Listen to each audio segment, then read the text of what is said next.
İyunun 16-sında Dövlət İmtahan Mərkəzi tərəfindən peşə tanınması imtahanı keçirilmişdi və artıq həmin imtahanın nəticələri elan olunub. Buna bağlı Təhsildə Keyfiyyətin Təminatı Agentliyi rəsmi informasiya yayıb. Qeyd eləyək ki, imtahanda iştirak etmək üçün 145 namizəd qeydiyyatdan keçmişdi. Bəs nəticələr nə göstərir? Həmin namizədlərdən neçəsi imtahanda ümumiyyətlə iştirak eləmədi və ümumi göstəricilərlə bağlı bütün detalları bizlə elə Təhsildə Keyfiyyətin Təminatı Agentliyinin İdarə Heyətinin sədri Tural Əhmədov bölüşəcək. Salam Tural bəy, həmin detallar istəyir işləyir. Buyurun. Hər vaxtınız xeyir olsun. Məlumunuz Təhsildə Keyfiyyət Təminatı Agentliyi dövlətin verdiyi mandat əsasında xaricdə kvalifikasiya əldə edən vətəndaşların və əcnəbilərin tanınmasını həyata keçirir, kvalifikasiyanın tanınmasını həyata keçirir.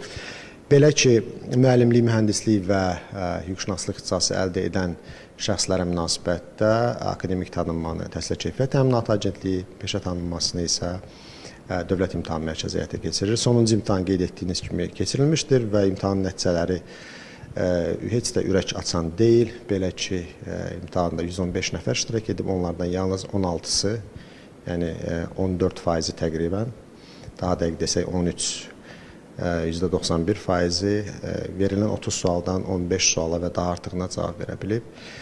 Bu mənada yenidən çağırışımız ondan ibarətdir ki, Təhsildə Keyfiyyət Təminatı Agentliyi vətəndaşlarımızın daha statuslu, daha reytinqli, daha yaxşı təhsil verən ali təhsil müəssisələrində təhsil almasında maraqlıdır. Düşünür ki, bu cəmiyyətimiz üçün daha faydalı olar və bu mənada hal-hazırda, necə deyirlər, təhsil mövsümüdür.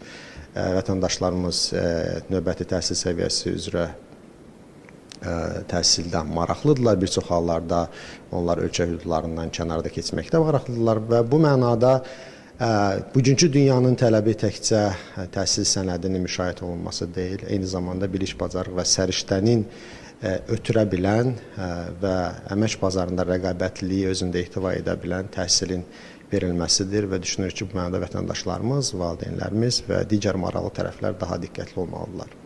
Təşəkkür edirəm Tural bəy, çatdığınız detal informasiyalara görə. Bir daha vurğulamaq istəyir ki, iyunun 6-sında keçirilən peşə tanınması imtahan nəticələri elan olunmuşdu və nəticələrlə bağlı detallı şəkildə informasiyaları sizlə bölüşməyə çalışdıq. Elə ki, bizdə olan son detallar bu qədər idi.